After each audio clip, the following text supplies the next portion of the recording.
1066 was a bad time for England. After Harold Godwinson had been crowned, the two other contenders, Harold Hardrada and William Duke of Normandy, were angered. Hardrada was the king of Norway, and he had the Viking army with him. He was incredibly angry, so after Harold Godwinson's team were all set up in the south, expecting attack from William Duke of Normandy, Hardrada took the opportunity and invaded the north. They killed everything on sight and were brutal. They had strategically planned this so that the English army would be incredibly tired after walking so long. It only took the English 5 days to walk 200 miles with all their armour on. This is what surprised the Vikings. They weren't ready at all, lying about lazily, and he didn't even have their armour on. This is a key factor in the battle. Let us begin. The battle starts off incredibly fast. The main key part is one of the best Viking soldiers killing everything.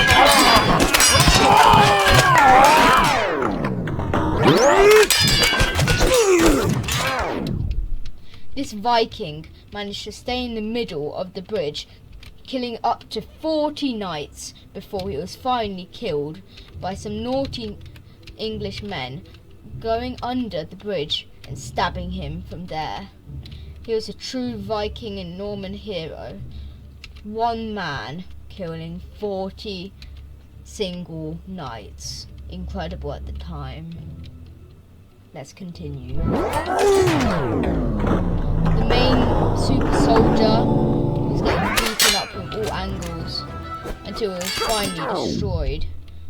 Just another one of them dead bodies laid on Stamford Bridge. All that was left now was the king, Harold Hardrada.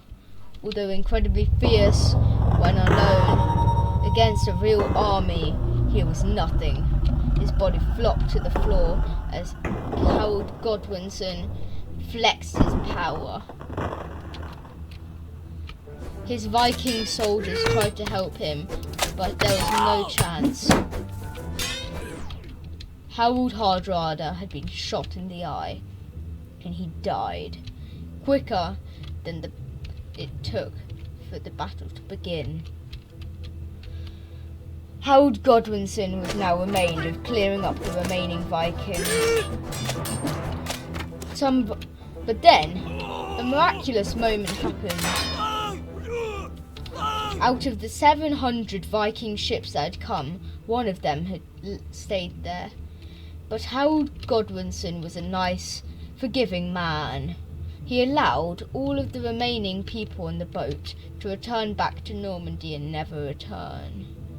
This was the rise of Harold Godwinson and the death of the Viking era. But before they got too excited celebrating their victory, they forgot why they were marking the southern area. William Duke of Normandy was here, coming up in the Battle of Hastings.